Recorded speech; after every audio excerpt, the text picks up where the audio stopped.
Matías Jove, director ejecutivo de la Asociación Española Cuba en Transición. Gracias por estar hoy con nosotros en Voz Media.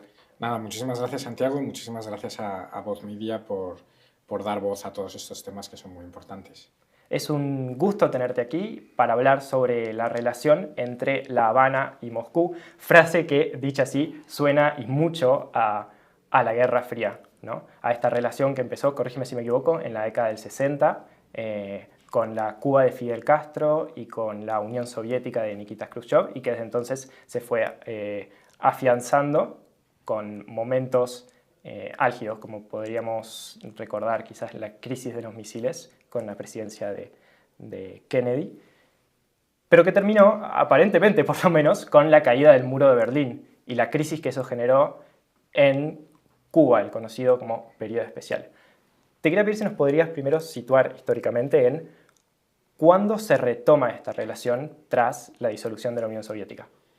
Cuba y Rusia, Cuba y la Unión Soviética tuvieron una relación tan estrecha, que se puede hablar de primos hermanos. O sea, uno si viaja a Cuba todavía puede reconocer nombres eminentemente rusos de electrodomésticos que son de la antigua Unión Soviética, que siguen funcionando gracias al ingenio de los cubanos, y ve la presencia de la antigua Unión Soviética en cada rincón prácticamente de Cuba. Esto de alguna forma desaparece o se acaba con la caída del muro de Berlín, se desmembra la Unión Soviética y Cuba deja de parasitar, entre comillas, a ese régimen de la antigua Unión Soviética y pasa unos periodos económicos muy malos, que se habla del periodo especial. Ahí Rusia no pierde su presencia totalmente en Cuba y hay una base militar que se llama la base militar de Lourdes, que se cierra en el año 2004 y luego se vuelve a abrir, y la presencia ha sido más o menos continua. Pero sí que es cierto que con la llegada de Putin al poder y más en concreto desde la guerra de Ucrania, se puede volver a hablar de una relación de amor entre Cuba y la Unión Soviética absolutamente coordinada.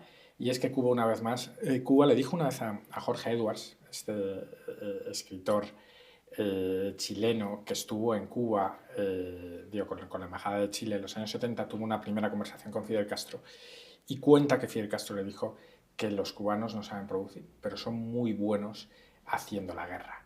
Y otra vez vuelve a ser esto, ¿no? O sea, Cuba no produce absolutamente nada, la situación de la isla es de una pobreza absoluta, Sí. pero quiere seguir haciendo su juego haciendo la guerra.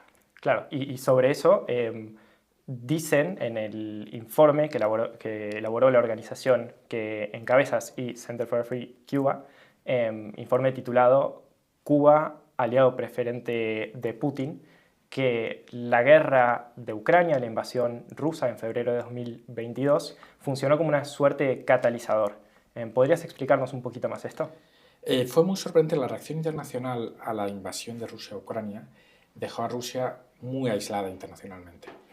Y ahí Cuba, inteligentemente desde el punto de vista de su estrategia, que es parasitar a distintos países, se lo hizo con Venezuela, dio un paso adelante y se erigió como el aliado preferente de Rusia. Lo ha sido en Naciones Unidas, lo ha sido, lo veremos más adelante, a través de la propaganda, lo ha sido a través de los convenios militares y lo está siendo también, aunque ellos lo nieguen, enviando jóvenes soldados cubanos al frente ucraniano luchando con Rusia. Entonces se ha convertido, sin ningún género de dudas, en el aliado preferente de Putin y en un momento absolutamente importante, ¿no? Importante para ambos, ¿no? Cuba, por un lado, por la crisis económica y social que está enfrentando, y Rusia por la guerra que está tratando de llevar adelante. Sí, cada uno aquí gana y yo creo que al final los incentivos mueven el mundo y los incentivos de Rusia son muy claros. Necesitan algún agente que opere en Naciones Unidas y Cuba está haciendo un aliado primordial, porque curiosamente Cuba es un país con muy pocos recursos económicos, pero tiene muchos recursos en inteligencia y de alguna forma recursos políticos, ¿no? O sea, estamos viendo como un país que hace unos años parecía que estaba perdiendo, pues a través de la inteligencia acaba invadiendo terceros países y teniendo una influencia tremenda en organismos multilaterales como Naciones Como, Unidas, claro, ¿no? la ONU, ¿no? Sí. Y en esta alianza también Miguel Díaz-Canel es uno de los pocos mandatarios que visitó Rusia después de la invasión, ¿cierto? Es cierto y además es muy curioso porque lo quiso mostrar.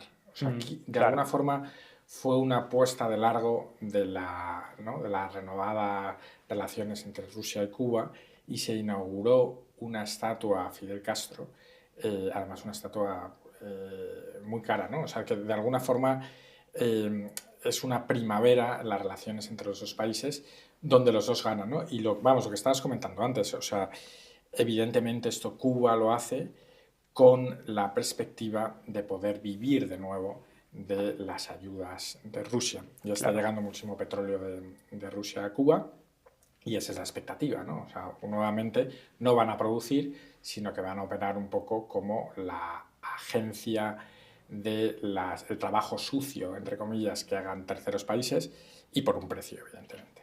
Claro.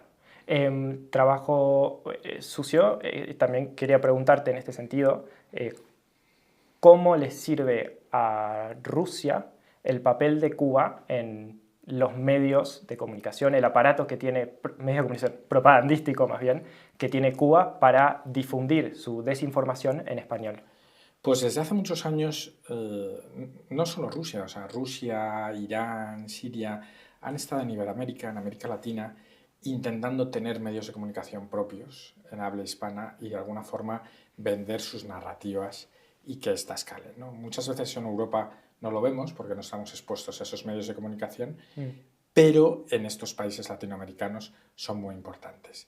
Y sistemáticamente lo que están haciendo los medios cubanos, a Granma, Prensa Latina, es replicar y amplificar los mensajes que está lanzando directamente Rusia, ¿no? Que son directamente desinformación y propaganda. Y esto lo hace de una forma muy eficaz Cuba y lo lleva haciendo durante mucho tiempo. Volvemos un segundo a hablar de la relación militar entre Rusia y Cuba. A fines del año pasado cubrimos en Voz Media que dos jóvenes cubanos de 19 años denunciaron en redes sociales que habían sido engañados por reclutadores en Cuba que les prometieron que si viajaban a Rusia y se dedicaban, si no me equivoco, era la construcción de ciudades destruidas por la guerra, iban a recibir un sueldo y la ciudadanía y el pasaporte ruso. Cuando llegaron allí se dieron cuenta que esto era mentira y que lo que quería Rusia en realidad de ellos era que fueran a combatir contra Ucrania. Esto es solo un caso, ¿no? ¿Qué otras evidencias tenemos de esta relación militar? Pues la información que tenemos es muy confusa, pero empieza a ser muy numerosa. Lo que sabemos es que ya al menos hay 13 cubanos que han muerto en el frente y por la información que tenemos, quienes están muriendo en la parte más peligrosa ahora mismo del frente de Ucrania son cubanos y serbios. O sea, los jóvenes cubanos van a morir por una potencia extranjera y se sabe todo a través de filtraciones que se hace a través de redes sociales. Entonces, lo que no parece creíble... El gobierno cubano ha reconocido que hay redes de reclutamiento en su territorio, pero se ha desvinculado de ellas. ¿Hasta qué punto, aunque sé que es difícil decirlo, hasta qué punto podemos sospechar de que ellos lo permiten, por lo menos en no perseguirlas del modo correcto, ¿no? Que las dejan actuar? Bueno, la sospecha es absoluta, viendo además el modo de actuar de la dictadura durante tantos años. O sea, lo primero que hace la dictadura es negarlo y posteriormente es buscar un chivo expiatorio que de alguna forma permita escenificar escándalo con todo esto. Lo que dicen los expertos en temas de seguridad en Cuba es que es absolutamente imposible que en Cuba pueda existir una red como esta sin que lo sepa el gobierno cubano. Y eso me parece bastante plausible. Y más viendo cómo en algunas de las regiones, por ejemplo en Villa Clara, hay más de una decena de jóvenes cubanos que han muerto en el frente. O sea, que no es una cosa aislada, sino que el sistema de represión de Cuba y de inteligencia es tan potente que es absolutamente es absolutamente improbable que esto haya ocurrido sin el conocimiento de las autoridades de la isla. Y en ese mismo sentido, hace poco salió un reporte de 3 periódicos sobre el llamado síndrome de La Habana. Este reporte dice que detrás del síndrome de La Habana hay un grupo de élite ruso, ¿cierto? Y que probablemente, esto mismo que decías, probablemente el gobierno cubano tendría que haber sabido, si esto se produjo, tendría que haber sabido que estaban operando en su territorio, que estaban probando estas armas. La información empieza a ser como muy, muy concluyente. O sea, el síndrome de La Habana era una cosa un poco curiosa, porque eran unos sonidos que iban escuchando los diplomáticos y los funcionarios de Estados Unidos y Canadá que estaban en ese momento en la sección de intereses de Estados Unidos, en la Embajada de Canadá, y volvieron y decían que escuchaban una cosa un poco extraña, ¿no? Entonces esto llegó un momento en el que eran prácticamente un centenar de altos funcionarios y se investigó y el grupo de investigación que se hizo en Estados Unidos hubo un momento en el que descartó que hubiera algún tipo de potencia extranjera detrás de esto. Lo que es determinante de este estudio que han sacado los 3 medios de comunicación es que prueban que Rusia ha utilizado esta misma tecnología en distintos países. Y tiene bastante pinta de que Cuba haya actuado una vez más como si fueran unos conejillos de indias, ¿no? O sea, probando esa nueva tecnología que en el fondo es un arma, ¿no? O sea, es un nuevo arma para hacer daño, ¿no? Utilizando un poco las ondas de audio, ¿no? Sí, el reporte de las agencias de inteligencia de Estados Unidos decía incluso que no sospechaban que, nunca dicen que sí o que no absolutamente, pero sí que les parecía altamente improbable que incluso existiese este tipo de tecnología. Así que sería un descubrimiento muy impactante, ¿no? Yo creo que es muy importante lo que se ha descubierto y hay que seguir viendo las evidencias que vamos conociendo, pero una vez más, es muy difícil porque en Cuba la información escasea y lo que tenemos sí que tenemos un background de muchos años sabiendo que Cuba, si uno se imagina lo peor, probablemente lo peor es lo que haya pasado, ¿no? Entonces yo creo que es bastante probable que Cuba haya estado detrás de todo esto y hay que seguir investigando. Hay que seguir investigando, ¿cierto?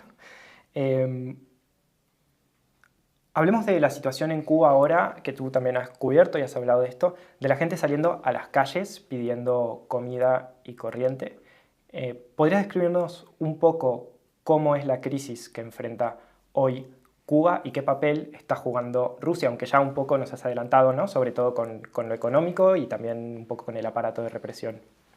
Es muy importante ver que los medios de comunicación internacionales solo cubren las movilizaciones en Cuba a partir de un determinado número de personas o a partir de cuando de alguna forma son noticiables. Pero es muy importante resaltar que desde julio de 2021, cuando se producen todas estas movilizaciones, el 11 de julio y la respuesta del régimen, se ve que la población cubana de alguna forma ha perdido el miedo. Y ha perdido el miedo en gran parte porque no tiene nada que perder. Y eso es muy importante porque todos estos gritos de libertad, de democracia, todas estas exigencias que se le hacen al régimen, no lo podemos entender en las democracias occidentales. Pero es que hay presos que pueden estar 2 décadas en las cárceles simplemente por llevar a cabo estas protestas, ¿no? Y todavía lo estamos viendo. Ahora mismo en Cuba hay más de 1000 presos políticos y la represión está en un momento muy álgido. Es muy importante lo que comentabas un poco de Rusia también, porque el gobierno cubano admite que en julio de 2021 cometió un error, y ese error fue no haber cortado antes Internet. Por lo visto, los rusos han actuado después de las movilizaciones de hace unas semanas y de alguna forma los servicios de inteligencia rusos están cooperando con Cuba para lo mejor que saben hacer, ¿no? Que es reprimir a su propia población y de alguna forma evitar que cualquier cubano pueda moverse dentro de, ¿no? de esa gran cárcel, ¿no? que es Cuba. Sí, una situación terrible en Cuba. Vayamos antes de terminar a una última pregunta, que es todas estas nuevas informaciones que se pueden leer en el reporte que nos estás contando y que también se pueden leer en Voz Media, hablan de una relación cada vez más estrecha y peligrosa entre el gobierno autocrático dictatorial de Vladimir Putin y el gobierno de Cuba. ¿Tendría todo esto, toda esta nueva información, que reproblematizar esta alianza aquí en Estados Unidos para tanto los ciudadanos como los políticos? Es absolutamente cristalino y evidente que Cuba, y así lo reconoce Estados Unidos, durante muchos años ha estado actuando como un Estado absolutamente terrorista. Cuando digo que hace el trabajo sucio de las dictaduras y del eje del mal, entre comillas, es porque realmente lo está haciendo, ¿no? Entonces Cuba lo vemos ahora mismo que está detrás de las redes de narcotráfico, está ayudando a Venezuela en gran parte de las torturas más feroces que uno puede imaginar. Quienes las realizan son efectivamente los cubanos. Cuba está peleando en Rusia, pero Cuba también está en Israel. En las peores guerras Cuba es como la sal de todos los platos. Y el buenismo por parte de la administración Biden, como ocurrió en su momento con la administración de Obama, no puede encubrir que la financiación de Cuba, directa o indirectamente, va a suponer una financiación del terrorismo, porque es un Estado que se dedica sistemáticamente a eso y no nos podemos engañar. Has hablado también sobre la hipocresía, o paradoja por lo menos, de que la Unión Europea financie, por un lado, la guerra contra Rusia y por otro, también provee asistencia a Cuba. ¿Qué se puede decir en este sentido, o qué puedes decir en este sentido, sobre Estados Unidos, que también es un aliado importantísimo para Ucrania en su esfuerzo por repeler la invasión rusa? Es absolutamente un sinsentido que, si estamos viendo, lo que hemos hecho en este informe es recopilar y sistematizar muchísima información que lo que hace es unir los nexos que están y vinculan a Cuba y a Rusia. Sí. En ese sentido, no tiene ningún sentido que nosotros estemos apoyando al pueblo ucraniano y a Ucrania y a la vez estemos financiando a su socio estratégico más importante. Esto es como de sentido común y de perogrullo, ¿no? Pero muchas veces hay que situarlo en la agenda de los políticos para que efectivamente lo puedan hacer. En el caso de Europa tenemos elecciones europeas el próximo mes de julio. El Parlamento Europeo se ha pronunciado en varias ocasiones ya pidiendo una revisión del acuerdo multilateral que de alguna forma establece un marco grande de cooperación y política con Cuba y que está vinculado a unos avances en materia de derechos humanos. Desde su entrada en vigor no hemos visto avances, sino al revés, retrocesos muy grandes, y la situación en materia de derechos humanos realmente es muy grave lo que está ocurriendo en Cuba, y no vamos a mejor sino a peor, y solo queda una revisión, y por esto que digo del sinsentido, ¿no? No tiene ningún sentido que estén luchando jóvenes cubanos en Cuba, que estén operando como agentes de información, de propaganda, y eso lo estemos financiando los europeos y en particular los españoles. Claro. Matías Jove, muchas gracias por estar con nosotros hoy en Voz Media. Esta es tu casa. Un placer, muchísimas gracias, Santiago, y nada, volveremos. Muchas gracias.